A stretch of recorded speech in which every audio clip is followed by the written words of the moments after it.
Hello, I'm Jeremy Fernandez. Australia's latest run of no community transmissions of the virus has come to an end after one case of COVID-19 was reported in Queensland. Premier Anastasia Palaszczuk says a 26-year-old man from Stafford on Brisbane's north side has been infectious and in the community since last Friday.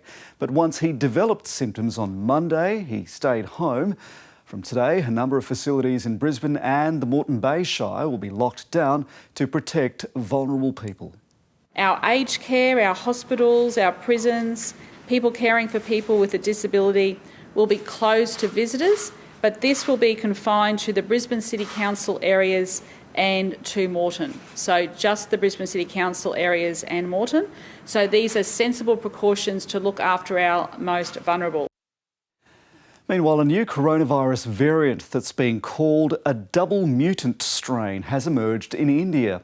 It's been found in hundreds of test results there and coincides with India's biggest one-day rise in COVID cases so far this year. Our correspondent James Oaten joins us now from Delhi. James, just how far has this new variant spread?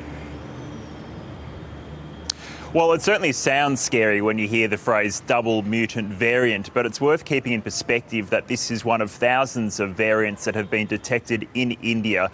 The government is pretty adamant that this is not responsible for the latest surge. In fact, they say none of the variants are responsible for the latest surge.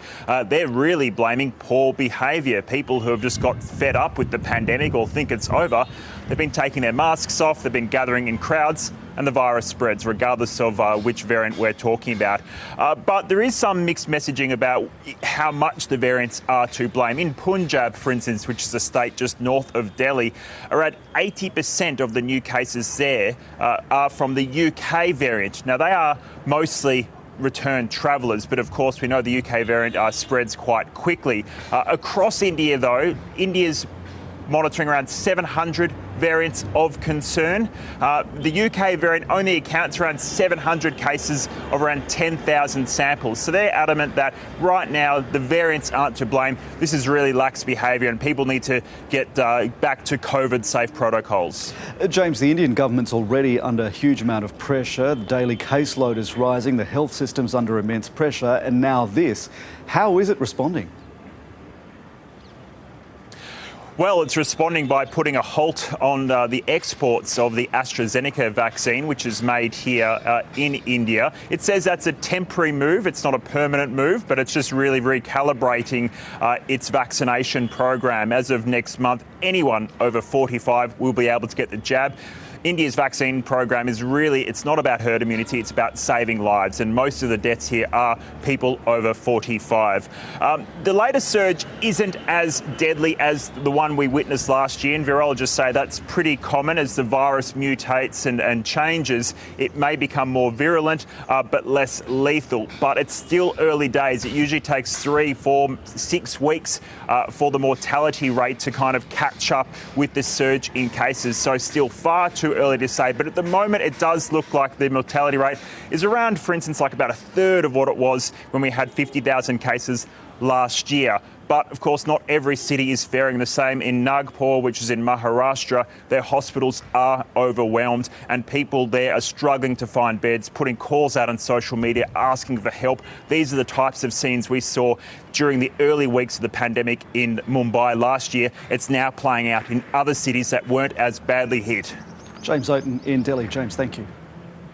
Norman Swan is with us now. Norman, just how much of a danger does this new double mutant strain? I mean, it sounds terribly worrying, but it's not a scientific term either, is it? No, that's right. It's really scary. No, so James is spot on there. It's human behaviour here. So human behaviour trumps everything. And that's what's happening in India and it's what's happening in Europe. So you change your behaviour, then that trumps the virus every time. However, when you do get a virus that's more transmissible, that can muscle the other viruses out and take over, as it has done in Britain. So there is some indication in Britain that there was a surge and that the B117 was partly responsible for the surge in Britain. But if human behaviour, if you're not locking down, you're not doing it properly, then the old virus will spread as well. The risk with this virus is that it's got the mutation that could be a vaccine escape. So in other words, this could be a vaccine-resistant a vaccine-resistant virus, but that's yet to be seen. Now, and you and I have spoken about this before, vaccine-resistant strains are going to emerge probably more from low-income countries where there's a lower rate of vaccination and there's more chance for the virus to escape. But it could happen anywhere. Do we know if that's going to undermine the current vaccination drive, particularly in India? So it's all just too early to say. The vaccination drive is about turning COVID into the common cold.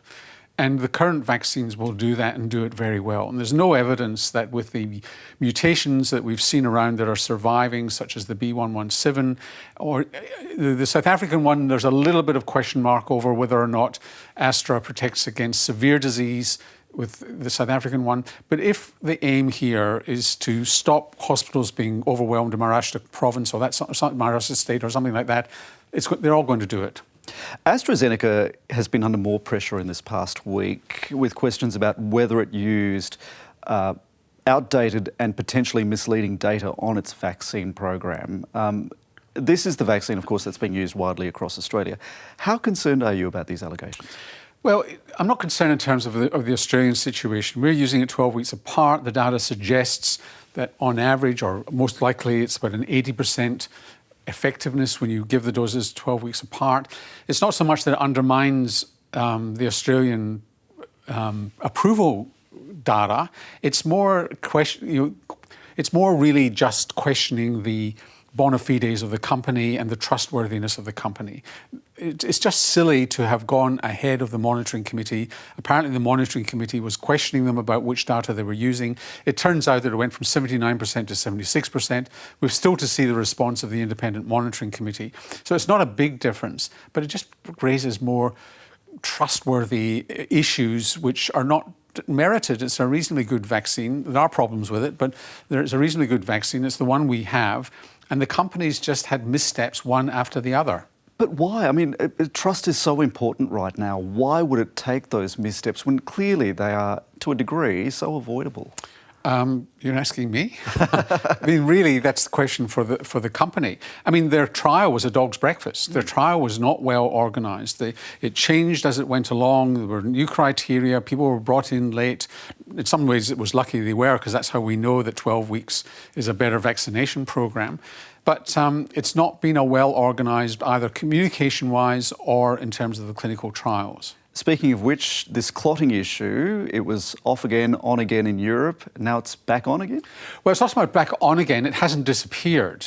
And despite the European Medicines Agency saying the overall risk of clotting doesn't go up, which is absolutely true, there is this issue of a rare clotting defect, which is where women, probably more women than men, under 55, get a cerebral vein sinus thrombosis. So that's a thrombosis in the veins of the brain, which can cause a stroke. And it's very unusual with low platelet counts. The platelets are needed for blood to clot. And you'd think you need a lot of platelets to clot, but this is where you get low platelets. It's a complicated story involving antibodies. And the Germans have issued clinical guidance on this. The British Society of Haematology has just issued clinical guidance on this. So they're not putting their heads in the sand, and they're telling doctors what to look for, what tests to do, how to exclude it, how to bring it in. We've not done that. All we've done in Australia is we've said, if somebody's got a history of cerebral venous sinus thrombosis or a particularly unusual form of clotting problem when you've been given an anticoagulant called heparin, then don't give the vaccine. And they've just said both vaccines, but there's no evidence this is a problem with Pfizer. So we're just a little bit behind the 8 ball here. This is not a common problem. It's a rare problem, if indeed it's related at all, and we should just be tackling it head on. And for some reason, we're not. Nevertheless, the rollout here continues in Australia. We're now 5 days into phase 1B. What's your assessment of how it's going? Not very good. We've probably got about 2 million doses in the country, 365,000 people vaccinated. West Australia alone, just as a microcosm, you've got to vaccinate 100,000 Western Australians every week to achieve the target of October. They're well behind that. So for every 1,000 or 10,000 or 80,000 you're behind, you've got to add that on to next week's. Now, that's not the state's problem, that's the federal problem. So 100,000 short one week goes on to the next week. And if you're 100,000, 200,000 short that week, and multiply that for the nation, we're not going to catch up using general practice almost certainly. And they should be partnering right now with the states. The state, once you get beyond 1B, you should, and the high-profile, high-risk people are being immunised, have been immunised, then you can just open it up and get the states to open up convention centres, stadia and other places where anybody can turn up, just like the testing centres. We had a good partnership between state and federal governments for testing, where we had GP respiratory clinics, which did great work and had high throughput, and you had state testing centres with high throughput. The states are able to do that, and that's the way we'll achieve the target, by giving more vaccine to the states for the general public. Norman Swan, thank you. You're welcome. Well, our vaccination program took another big step forward this week. Not only is Phase 1B underway, but we have started manufacturing locally produced doses of the AstraZeneca jab. The Prime Minister, Scott Morrison, visited the CSL Vaccine Manufacturing Centre in Victoria, where more than 500,000 doses have already been made. Australia is just one of 6 nations producing the vaccine, and local production means we're becoming less and less dependent on supply lines from Europe. If we didn't achieve this, there would not be a vaccination program in Australia. That's how serious this task has been. So with that milestone of local manufacturing now met, Australia needs to crank up the administering of vaccines. The sooner the better. Here's our analyst Casey Briggs with a look at the latest figures. The daily vaccination curve is perhaps the only curve we've seen so far in this pandemic in which we want to see exponential growth. And sadly, we're not seeing it in Australia at the moment. The average per day doses being delivered in Australia at the moment is about 16,500. That's up from 15,000 a week ago, but it is very slow and steady growth still. We've got well more than 357,000 vaccination doses in the country. It's just that lots of them are being withheld at the moment, or held back, presumably in case there are supply chain issues later on in the coming weeks that prevent second doses going to people. So for the moment still, we're seeing well more tests for coronavirus being done across the country than we're seeing vaccines administered. Tests are actually outnumbering the vaccine doses by more than 2 to 1. And while there's still virtually no coronavirus in Australia, we've had another reminder of just how vulnerable we remain, with likely local transmission discovered once again, this time in Brisbane. Fingers crossed that one doesn't turn into a serious outbreak. But it's worth keeping some perspective as well, because we do have countries on our doorstep that are doing it much more toughly. Papua New Guinea is a country that has managed to escape the worst of this pandemic for a very long time, until just recent weeks. The 7-day average in Papua New Guinea has tripled in the last week. Some really nasty case numbers that we're seeing, and healthcare workers are being infected as well. Take a look at this video taken inside Port Moresby General Hospital. It shows the pressure that emergency department's under. The case numbers in PNG probably aren't telling us the full story here either.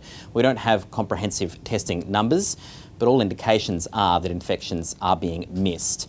Médecins Sans Frontières says 40% of tests in one hospital are coming back positive, and there's a shortage of testing kits and people to administer them. It has surpassed our capacity to manage more than twice over.